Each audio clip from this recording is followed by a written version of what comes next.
Ladies and gentlemen, today my crew is quiet. The set is so silent because we have an actual teacher on location today. Did you always want to be a teacher, or did you accidentally find yourself in this career? Incidentally, yes, I wanted to be a teacher at one moment. I was taken to Meru School. There was a big hue and cry because there was a problem in Meru School.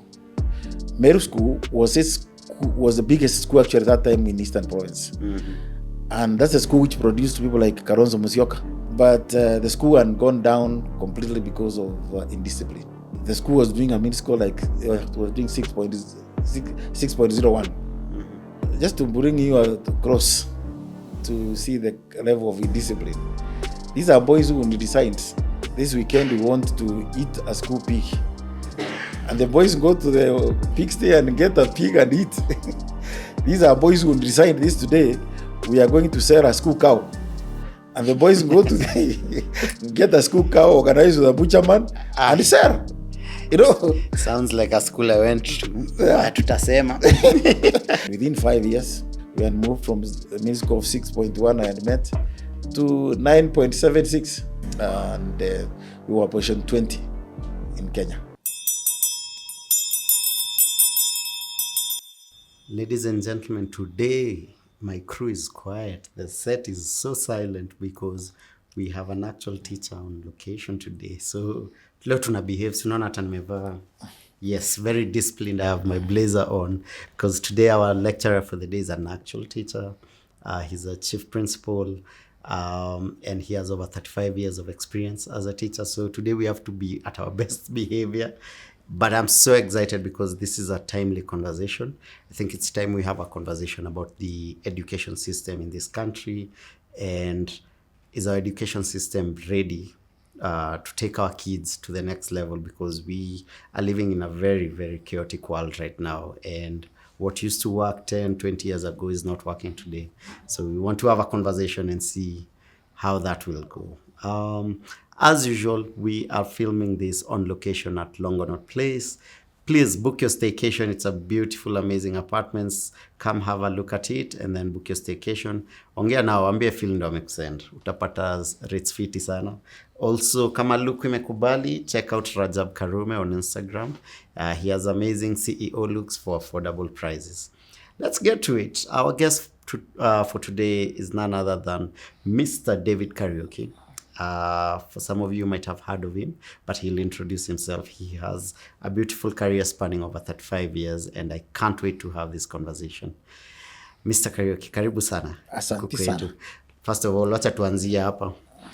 What nickname did your students call you? How many nicknames did you have? Oh, so many. At one moment I was a doctor. Another time I was JC. JC is one for Alliance. JC is the one for Alliance. Yes, that was the last one. JC. JC. Yeah. Did you ever get to know what that meant? I guess it came from the JC, the singer. The singer. Yeah. Well, but I think where it came from. Jay-Z. Yeah, Jay-Z. Oh, okay, okay. Yeah. I'm curious where that came. That is funny. Yeah. You have just made my evening. Jay-Z. Yes. If you are in Alliance and you know why you used to call your chief principal Jay-Z, please write on the comments. I am very, very curious to know about that. I almost called you Mr. Jay-Z. Where did your journey start from? Did you always want to be a teacher, or did you accidentally find yourself in this career? Incidentally, yes, I wanted to be a teacher at one moment. All right. But you should know as those years, there were those traditional degrees that you'd go to do in the university. Everybody wanted to be a lawyer, you'd want to be an engineer, right, or a doctor. And then, of course, a teacher. Yeah.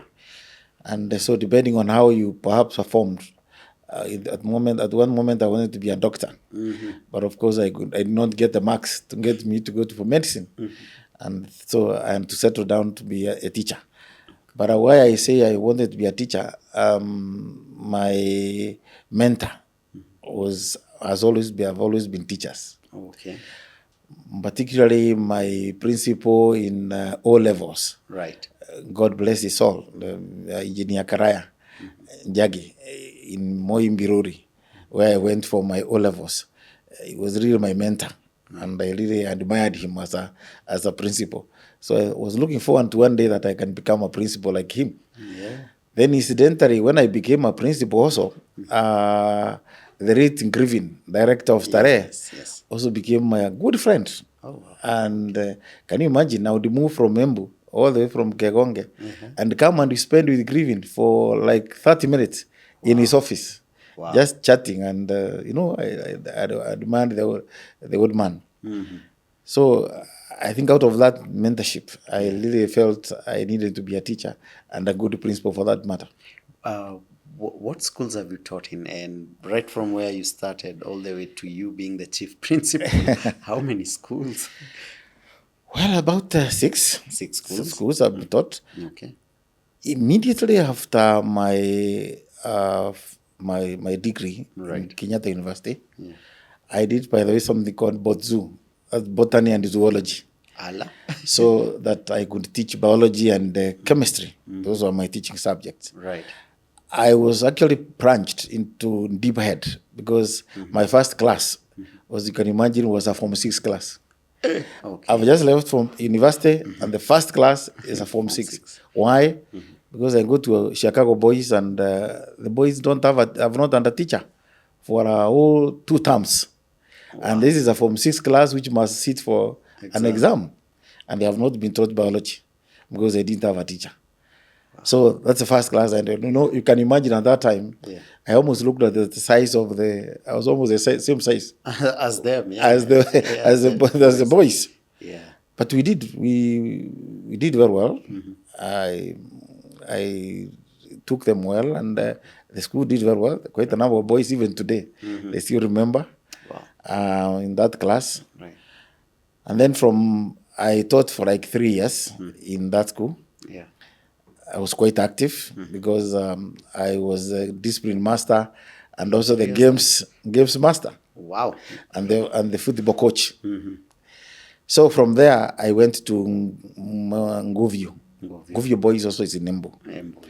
Nguviu, there I became a deputy principal. You can imagine after 3 years. Yeah, that was is a deputy, very fast. Yeah. I became a deputy principal.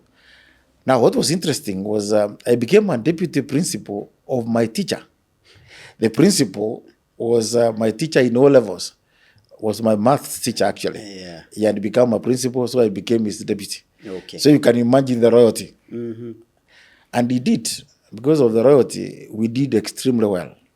Nguviu was a district school, and the year I ran there with him, Nguviu became number 96 school in the country. Those years were the years the schools used to be ranked. Yeah. And you can imagine this is just what I would call village district school. And there it is shot to number 96 in Kenya. The following year, we improved from 96, we became number 57 in the country. Wow. And from there, we went to 37. And the last time I was there, we were number 24, number school in Kenya. That's how I now moved to become a principal in a small school, an upcoming school, a school which I just started called Kagumori. Kagumori was a very interesting school because it was a school which was next to the forest, Mount Kenya. The place was damn cold. Yeah. Actually, people used to call it Siberia because it was so cold. Yeah. Then what was interesting, the school was made up of offcuts. And we were just sweeping. Boy was sweeping the floor. It was not cemented. There was no concrete because the school had just started. Yeah. But you know what? That school, within 1.5 years, the school was number 10 most improved school in the country, and number 1 in Embu, and number 1 in Eastern Province. I had 3 girls and 3 boys going to university, and everybody was like, "What is this miracle?" Because even big schools, bigger than it, they could not get the number of students going to university like that. What is interesting, after I left, only 1 more has ever gone to university from the same school. What happened? I don't know. Of course, me, I left. Yeah. But for that 1.5 years I stayed there, the school really moved, and the students, well, I mean, we really improved. It was actually in the middle of tea plantations. But the school is still there now. It's still there. So that's now how I moved to, I was taken to Kegonge. Kegonge was a very interesting place, again, because I was only handed over buildings and teachers. There were no students. What had happened the previous year, the boys went on lampage. Right. And you can imagine, like this Christmas, like now this holiday, as boys are leaving for holiday. 1 week before they closed, one Monday morning, the boys decided they closed the school. And they woke up and they packed their bags and told their principal and their teachers, Koheri, Merry Christmas and Happy New Year. And the boys left. And the school remained without students. Yeah. So in January, I was one who was posted there as the principal now to start again. To start in the sense that to invite those boys again. Wow. But in 4 years' time, I stayed in that school. The school, that time the school was doing mini scores of 4.1. By the time I left, the school was doing a mini score of 8.1. And we were doing very well. We were actually the school number 3 in Embu. We used to be number 3. Mm-hmm. And doing quite well. What is interesting, that school, actually that time, one of the products is the current MP of Ronyenjes. The Karemba man. Yeah. The one you hear called Karemba. Mm-hmm. That was my student. He will tell you, it's not for me, you not have been to school. Because the young man had been sent away for fees. I am one who allowed him to come back. Right. And out of that, you can see we made an MP. We made an MP. An MP.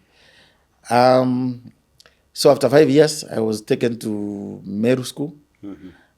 There was a big hue and cry because there was a problem in Meru School. Meru School was the biggest school actually at that time in Eastern Province. Mm-hmm. And that's a school which produced people like Karonzo Musyoka. Yeah. That's why you would find people like Aginamwiraria. Mm-hmm. They were the giants of this country. They were coming from Meru School. Yeah. But the school had gone down completely because of indiscipline. And so when I landed there, the school, that was 2002. Mm-hmm. And the school had gone down completely. The school was doing a mini score like it was doing 6.01. Mm-hmm. Just to bring you across to see the level of discipline. These are boys who decide this weekend we want to eat a school pig. And the boys go to the pigsty and get a pig and eat. These are boys who decide this today we are going to sell a school cow. And the boys go to get a school cow organized with a butcherman and sell. You know, sounds like a school I went to. Yeah. Tutasema. That level of discipline. Yeah. But we worked with the boys well, we worked with the teachers well. And within 5 years, middle school, we moved from those 5 years progressively. We had moved from a middle score of 6.1 I had met to 9.76. A middle score they have never gotten even, they have never gotten even up to now. 9.76. And we were position 20 in Kenya. Wow. Of course, it's progressive. Yeah. It's, from 6, we went to 7. From 7, we went to 8. Mm-hmm. And then went to 9.1. Then finally, we landed to 9.76. That's now how I was picked and landed to the Alliance. Wow. That was during the post-election. Right. Violence of 2007. 2008. Because I went to Alliance 2008. Mm-hmm. Again, Alliance, there was, of course, who would go to Alliance. Yeah. And the old boys wanted their own. The board wanted their own. But somehow the ministry identified me. I am not an old boy of Alliance, and the tradition is such that all the other 10 principals of Alliance were either old boys or odd teachers of Alliance. I was the only one who was the odd one out. So I was picked and I went to Alliance in 2008. And for those 9 years we were there, we did exploits. Yeah. I met the Alliance with a mini score of 10.3. That was the best they had done. And the highest number of A's they had ever scored were 46. And in 2008, within 1 year, we had jumped to 58 number of A's. And the mini score had gone from 10.3 to 10.556. The following year, we jumped to 11.01, and with 108 clean A's. Yes. It's in Alliance, we registered the highest number of A's. I think that has ever been recorded in a school. Right. Because I got 202 in a class of 361. Yeah, you can imagine almost everybody, I mean, getting an A. Yeah. Clean A. I'm talking of A, not just even A minus. And we had a mini score of 11.41. I mean, no other school has ever scored that again. So I stayed in Alliance and up to 2017. Right. That's the time I left and I went now to Embu County. Okay. Thanks to Wambora, the governor of Embu. Right. I became a CEC. I was appointed actually a CEC of Trade and Tourism. That's a whole different one. Yeah? And I did quite well, Trade and Tourism. Right. For 1 year and a half, I was in Trade and Tourism. But after reshuffle, I was taken now to Public Service and Administration. Right. Of course, having been a principal, that was easier. Yeah. That was easier. They used to call me the Matiangi of Embu because that's the time of Matiangi. So that's the nickname I used to, the politicians. And everybody else called me. Yeah, we worked with Wambora for quite the 5 years. Okay. Until, of course, during the election. And after Wambora finished his term, because he had done 10 years. Yeah. So now the new governor, of course, when she came in, she appointed her own. Yeah. That was 2020, last year, 2022. Yeah. And that's how now I left Embu in November last year. So then I was, after that, I was invited by my good friend, Gideon Gitu, who is the proprietor of Marish Show. Well, while I was in Embu, we would I would do a number of things for them, like marketing the school, discussing about the school and what kind of a school really Marish Show should be. Yeah. I remember we would sit in Serena and discuss some of those things. So when I finished now my tour of duty from Embu, then the only good thing was to go back to where I belong. You know, even Jesus, after Jesus was crucified and died, his disciples went back to where they belonged. Those who are fishermen, those who are, they went back to be fishermen. Those who are, whatever, they went to where they belonged. Yeah. So, and go back to where I belong, the teaching fraternity. So that's now how I landed in Marish Show in January this year. All right. Marish Show is an upcoming school in Isinya. Yeah. Kajiado County. And it's a school with a difference. It's a school doing quite well and coming up very strongly with a state-of-art facilities and infrastructure.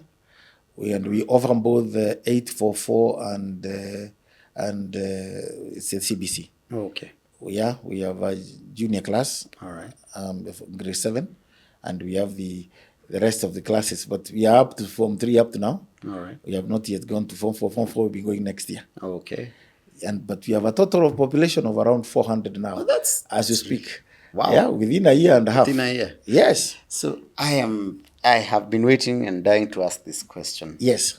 Right from the very first time you stepped into class, all the way to right now. That's over 35 years. Yes. Every school you've gone to, the metrics of success have gone up. what is that formula? I am genuinely very curious to know what formula you have used across the years in all these schools. One time I saw the nation writing the principle with a minder starch, with a minder starch. Starch, yeah. One is discipline. For a school to do well, you require discipline. Self-discipline, discipline of the teachers, discipline of the students. There's no way a school can do well without discipline. Right. And I can tell you that's one of the things that eats most of the schools. Number two, the reader must have the passion for the results. Yeah. I mean, to me, it comes naturally. I would want to see good results. Yeah. And so the minute you have good results, you can easily infect others, Right. who are particularly the teachers. Number three is you must bring your teachers the cooperation, what we call teamwork. There is no way you will succeed without the teamwork of the teachers. You need those teachers to be on board because you can't teach all the subjects. Yeah. You can't be everywhere. I mean, where the teachers must be on board. Right. And then you have these convictions. Students must have the conviction that they can do it. You know, of course, that one is now the difficult part of it, to convince them that they can. Yeah. I remember one time in Alliance, and boys coming back, I mean, those who had finished the class of 2009, they came back in 2011, and they were telling their colleagues that they did believe that they could get A's. And you can imagine it in Alliance. Yeah. Because the rest of the boys, after all, used to get 46 A's. So if you get an A minus, you are okay. But here comes a man who is convincing you and telling you you can get it. Right. And that's the reason why they say they jumped from 56 to 108 in 1 year. Just because you feel convinced. There is a conviction, somebody trying to show you that you can. And that alone is very important, the conviction. How do you get the conviction of the student to believe in you and to believe in themselves and to believe that they can? That is the game changer.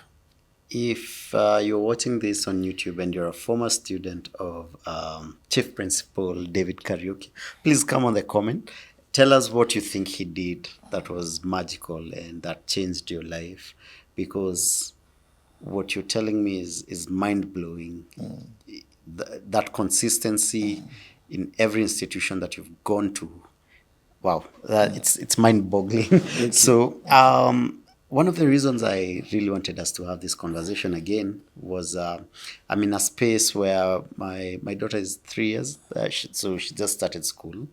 And so I have been really digging and studying what system should she study, what school should she go to. And I know Marish Show, so I came up and I just checked around and I had conversations about Marish Show, and you have a very unique way you're approaching that school. And I'm just curious, there's a way, for us when we went to high schools, my life ilikuwa hard. I don't know why. Like bullying was a normal thing. So now I hear there's a school where the boys are not being bullied, and boys are used to being treated very hard, military-like. But you have a very holistic approach to how you run the school. Could you elaborate what exactly you're doing different with Marish Show? Marish Show is a school with a difference, as our mantra says. That we are home of the boy child. We would want to mentor the boys. Not a traditional way of all the time we think in terms of being military. Mentor them so that they can be able to be useful in the society. Because we would want them to be global leaders. Okay. Not just fitting for Kenya, but fitting for this world. Because there are many opportunities out there, not just here. And that's what the boys need to understand. That out in the world, there are so many other opportunities. Unlike us, when we look around and we think that it's just around Kenya. No, we can think of international. So one of the things that, as I've said, is mentorship. The other thing we would want to see in our boys is we're calling global approach, which is holistic, so that the boy does not think it's only the class. Yeah. Apart from going to class, your talent can also take you there. You can imagine we are under 1.5 years, and the trips that our boys have done, even old schools like Alliance, we can charge them. Wow. Our boys have been to Spain. Our boys have been to, we were in Spain the other day. They were in Barcelona. Wow. Yeah, our boys have been to Bangkok, Thailand, Right. for World Scorers. Our boys have come back just the other day from South Africa, where they are going for competition. As we close the school, we are going to have some boys going to Panama for robotics, and we are also going to have boys going to USA, actually Yale University, because they are going to this. Sisi tulisomea shule gani? And soon and very soon, as actually in December, we have a team that is leaving for Dubai, Emirates. Wow. And so you can imagine what kind of a group of mind those boys have. Yeah. And I can tell you, every time they come back from a trip, these boys have a very different perception of the world. They see the world from a very different angle, the one they had. Yeah. And I can assure you, they would always want to go back to where they have come from, or to improve on what they have done. Yeah? And so that exposure is one of the things we want to work on seriously. 2 weeks ago, we had a Careers Day. And I can tell you, we had so many universities, including external, and we have not even reached Form 4. Yeah. But you can imagine we had a Career Day, so that our boys, if right from Form 1, right even from grade 7, you can start asking yourself, what careers do I want to pursue? And if I want to do medicine, what can I do? And what universities can I go out to? Those out there, those inside here, and the like. Number 3, you come and find that our sports, they're out of this world. We are talking about like football. You come and find our school, we have a tattered coat. Yeah? What you see in Manu there, when you go to Kabunau, is what you find. Umetaja timbaya lakini ni sawa. What you find in Barcelona there, I can tell you, is what you find boys playing down here. We have good fields, both for 7-a-side and for football. We have good swimming pool, a swimming pool which is world class. Yeah. Olympic size, actually. Basketball, the same courts, those kind of courts. Yeah. So that we will, and we have coaches who have come in to help those boys, because we want to see in the next 2, 3, 4 years, we can be able to improve your talents. We can have boys going to Spain, not just because of education, but also because of their talents. Right. We can have boys going to USA to play basketball. So just because they have been nurtured. So out of these academies and this kind of an academy, we are sure that we'll be able to produce an holistic person. That is not just your chemistry, but also your athletics, also your football can take you places. Yeah? So that's one of the biggest pillar we work on. And finally, we have what we refer to as the STEM pillar. We are very strong also in sciences and technology. You can imagine we have started aviation. I heard that. Yeah, our boys even tomorrow, they are graduating with on how to fly the drones. Oh, wow. Okay. Yeah. They get drone certificates. The boys are taught how to drone from the aviation. And so we have a classes of aviation. And we have also these are the sciences that we pursue. Right. And that's how we get things like robotics. Yeah. That's how we get into robotics, because we want that STEM. That's now answering the question you are talking about. Yeah. when we talk of CBC, we would want a school which has all the 3 pathways the government is talking about. The 3 pathways that we discussed about in CBC. The one pathway for STEM, the pathway for sport and talent, and the one for performing arts. We have all those ready, even as we start 8 for CBC. And even our 8 for 4, they are also getting a taste of it because they are part of the pudding. Oh, yeah. Yeah, sure. So they are getting also exposed. So unlike these other schools which will teach only academics in 844, we have also an element of skills and hands-on, because we have these other facilities as well. I'm just going to go there because you've mentioned it. Yeah. As a parent, Yes. is CBC a system we can bank on? Will it actually generate Kenyans to be world leaders in future? Yes and no. Yes, if we have schools with facilities like, for example, Marish Show, I can assure you we will get those leaders because of the kind of learning areas that they have. In fact, we can even see it in our grade 7. Some of those boys are better than even the Form 1s. Wow. And they are already in grade 7 because of the level of exposure. But now where I'm saying no is when you come to the public schools. These are schools whereby you have like 70 students in a class. Yeah. How would you tell the competence of somebody surely when you have only one teacher teaching 70 students? It's just another public baraza. These students, do they have the infrastructure? No. You find they don't even have the classroom, they don't have the laboratories, they don't have the library, they don't have the workshops that is required. I happen to have gone to Finland at one time. And Finland is a place where CBC comes from and where it is actually really taught. You go to a class, the class has only 23 students, and you find 2 teachers. A teacher sitting at the back, and a teacher who is teaching from the front.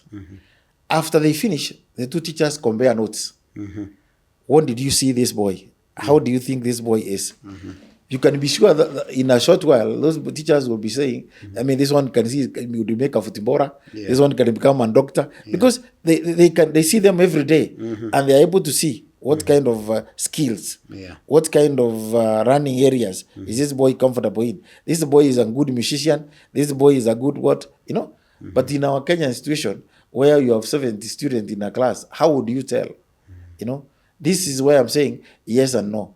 It would require to put a lot of resources in terms of human and in terms of capital and in terms of infrastructure if we have to make CBC be what it's supposed to be.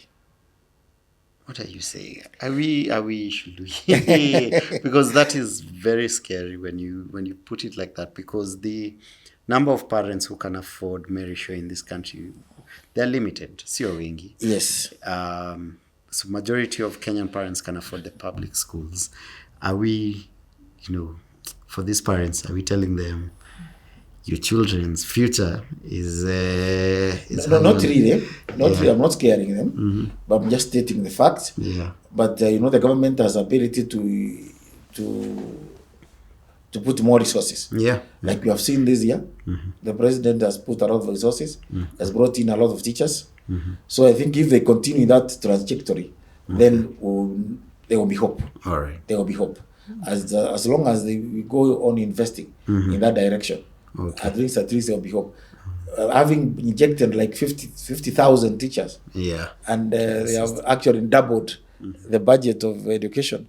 I think we are getting there. Okay. But what I'm saying now, when you look at it right away, you may not get that. All right. Yeah. Okay. But I think with time, we will continue investing. Right. Perhaps we will be able to get to the level we want to get. Having been in the education sector for as long as you have, I'm sure you've come across now the 2 systems, the 844, IGCSE. Yeah. And all the other systems that are being offered in the country. And I mean, the question is always, which one is better? Which one should I take my child to? What are the advantages of each? Actually, let's go there. What are the advantages of these 2 systems from where you sit? Well, when you look at the international and you look at the local, personally, I would go for the local all the time. Okay. Why? Our students are well on grills. Actually, you take a boy of 844 and you take a boy of GCSE, and you will see the difference. In terms of in terms of output, and particularly when they come to class, I would do this. I would go with the boys from Alliance to America, and we go to a school like Governors or those schools in America, and after landing, we meet them doing an exam, and my boys will frontier to do that exam that they are doing. Yeah.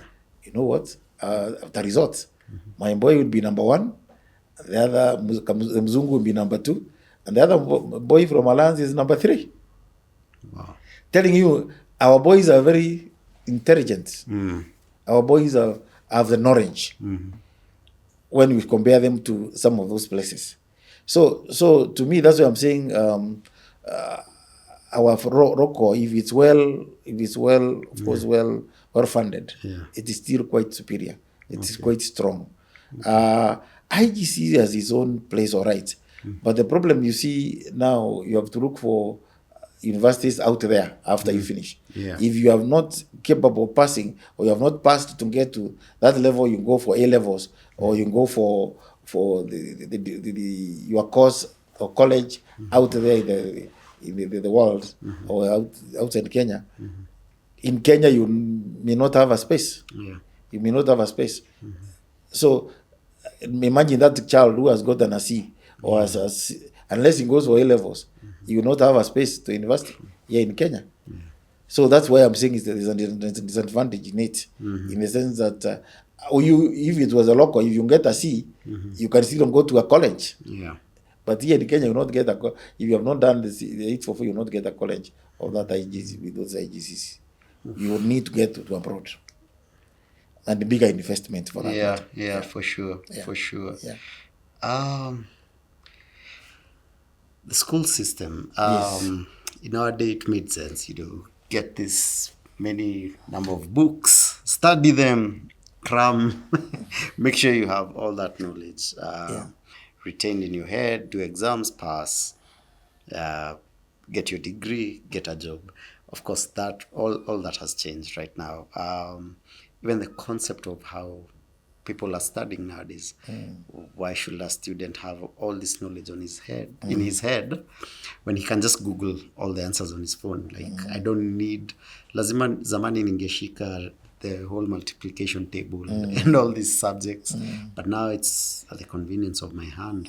And I feel like education is really changing. And so from where you sit, how do you feel education should adapt to the world that we are currently living in? No, things have become easier for students now, and particularly in those places where we have that exposure. For example, if you come to Marish Show, even if you are a teacher, you never touch the chalk. There's nothing like chalk and dust like we used to have. In Marish Show, you teach using the smart boards. I keep on making fun that when I was a small boy, we used to write on the floor using a finger. Fingers, Nowadays, we write on the smartboard using the same finger. I just used to use a finger to write my notes. I don't need to, and you can literally get everything that you get even from that smartboard. You Google, or you want to see Mount Kenya, you see it there. So if you are teaching, instead of telling boys Mount Kenya, which exists like it's an image somewhere there, you bring it on the board, and they can see. So education has become easier. It's easy now to give the boys examples and interact with the knowledge easily. Now, the only problem that we have is sometimes our students are actually in some place called crossroad. They literally are getting confused with this technology. They know there is too much in the world, too much information. Sometimes what they don't need to know even now, but they end up knowing it because it is there. It's there. If, for example, during the holiday, these boys have all the gadgets. They will see they can Google anything they want to Google. Some of the sites that we would not even have gone we would have not known. Yeah. So sometimes, and you see, your mind can gain as much as this. So sometimes you end up getting confused. Just like your flash disk, or your phone, can only accept up to some point. If you continue doing it, it will crash. Yes. So our students are gaining so much, some of the information which they don't need at this stage. But because of the kind of gadget they have, they end up getting it. So I wish they can be able to filter what they need now and what they will need later. It would be easier for them when if we can deceive that kind of a thing and be able to get. It will be easier for them even to pass the exams without a lot of things. You know, when you see something, you keep it for a longer time than when you are just being told. That is true. So, and they have ability to see almost everything. You are told this is a mountain, this is a road, this is how a canyon looks like, this is a gorge. Yeah. You can actually see. See. I came to know what is a canyon and a gorge when I became a teacher. I only hear, the teachers will talk of things that I would not see. Yeah? So, but boys can literally, or students can literally see it now. When we talk of some of those words, they can Google and see what it is or about and get the examples. I'm curious. You keep saying Marish Show. Does it have a meaning? The word Marish Show. Yes. Yes, Marish Show has a meaning. Marish Show is a Maasai name. It came from a Maasai name. Okay. Or a Marish Show. Yeah, it came from a Marish Show, meaning a conqueror. The one that means a conqueror in Maasai. Yeah. But then we changed it. Yeah. So that it looks like an English word. Like looks like an English word. Right. Yeah. Yeah. Otherwise, it has a meaning. Okay. It's a meaning. Well, if I wanted to get into Marish Show, what's the process like? To be a student? Yeah, to be a student. Well, first of all, you can just Google and see the school. Yeah. That gives you a snapshot of what kind of a school it is. And then you make a visit. Come and visit the school. Come and take you to a tour. All right. So that you make an informed choice. And then from there, you apply. And you can do application, instant application, even using the nets. Yeah. So, and then we'll consider you. We'll consider appropriately, depending on the class that you want. Awesome. I would have asked for significant milestones that you've achieved over your career, but I think you put it very well when we were starting. So I'm going to ask the opposite. Was there a period in your life as a principal or as a teacher where you were like, this is it, I am done, because pali nimefikishwa na this particular situation, I don't think I can go on? And how did you overcome that? And for you to continue doing what you're doing? My joy, let me start the opposite also. Yeah. My joy has always been the success of my students. That's what gives me joy and makes me spring from the bed every morning. Right. And particularly when you see the kind of what small boys can become. Yeah. The other day, the country was celebrating the Bishop of Wote, the new Bishop of Wote, of Catholic Bishop. Right. Bishop Kariuki, Dr. Kariuki. Yeah. That was my student. And he'll tell you that were it not for me, you will not be what he is. Wow. Why? Because I fished him from very far and made him come back to school. Wow. So when I see Bishop Kariuki and I remember the story, when you see Honorable Mushangi Karemba and several other doctors that I would mention, when you see and where they were and what they are today, that makes you feel you need to do more. Right. That it's not in vain. Of course, we have not missed discouragements on the way. One of the things that discourages me very seriously is the discipline. When you see boys are in discipline, and when you know where you want to take them, I mean, I can see the far ahead. They can't see they can only see the beginning. Right. As they say, what a young man can see on top of a tree, is what an old man can see at the bottom of a tree. Yeah. Yeah. I can see where we want to go, but the boy cannot see. And then the boy is now involved in discipline. And the discipline actually eats into his life. Right. Because tomorrow when you meet this boy in the street and he's not anywhere near where what you would have become, what in terms of his potential, I mean, you really feel it. Because you know, actually this boy would have become something better than he is. So that discourages you a bit. But as I've said, when you look at the other side of the coin, you look at the successes of those who are successful, it gives you a bigger joy. And lastly, perhaps what discourages some of us is also the parents, particularly our modern parents. Some of them, they feel like they know, but and so they behave like, I mean, they are the ones who are encouraging their children even to do the wrong. Yeah. I mean, by way of you are supporting your son even when he is actually at the wrong. Yeah. And yet you are an adult. This one has not become an adult. So sometimes you feel very discouraged when you see a teacher, I mean, a parent of that nature. Yeah. And you know, my happiest moment sometimes in this is when you call a parent and his son, and the parent is telling you, my son cannot do this. My son can never do. Now my son has never fought. My son can never do anything like this. And all of a sudden, when they come to the office, the son tells the father, Daddy, I did it. I'm telling you, you see the father really sinks. Yeah. Because sometimes most of the parents don't know these boys. Oh, that is true. They don't know them. These are boys who are growing. And so if the parent and the teacher would team up, they would be able to help this boy to become better. But when we find a parent who is supporting the son on the wrong, you can be sure this is a boy who is going to sink. And you wonder whether this parent is looking at 10 years, 20 years from now, what will become of this boy. Actually, this boy can take him to the grave faster than he thinks. But when you get a responsible boy, he can take you to places and make you what you have never thought of. How do you plan your days? How does your day look like from morning till evening when you wake up?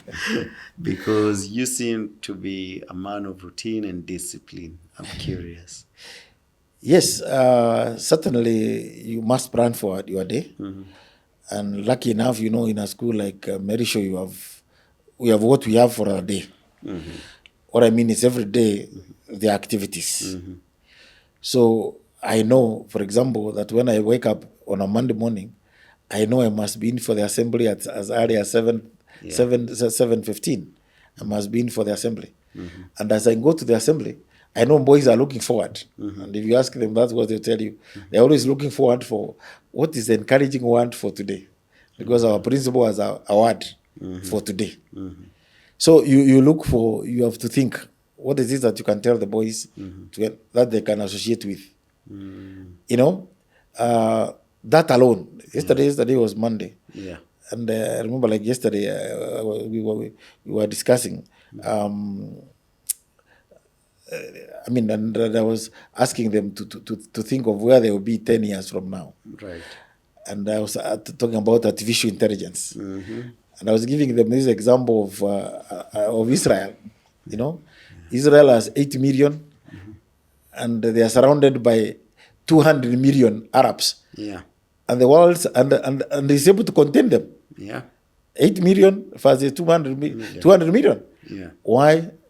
Artificial intelligence. That we have left now, the age of using muscles, now is the age of using the brain. And we must use the brains. Right. So the boys must see. Then, of course, from there you have the normal routine. You have the parent to see, you have who to see, the guests who are coming. You have to plan for your students, plan for the teachers. We have meetings for who. You have to meet the teachers at the appropriate time and make the day. Of course, there's games time. There's be the prep time. Definitely, I will not sleep until it's 11. And I will not wake up until, I must wake up before 5 or around 5. Because the morning preps. Because of the morning. Yes. Okay. Yes. Okay. Whether it's over the holiday, by the way, I find myself by 5 I'm awake. And whether it's over the holiday, I will not sleep until it is 5. 5. I mean 11, sorry. 11. Okay. And then you keep on reading. Because if you don't keep on reading, then you degenerate. What is your personal mantra? I know you have the mantra for the school. Yeah. One that you have stuck to over the years that has guided you. 10 great words. 10 great words. All of them 2 letters. If it is to be, it is up to me. If it is to be, it is up to me. They are all 10 words, but 2 letters. If it is to be, it is up to me.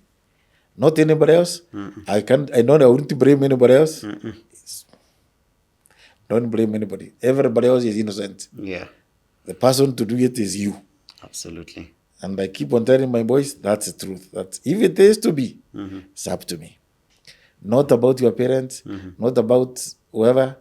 I will not blame you, I will not blame my teachers. If it is to be, it is up to me.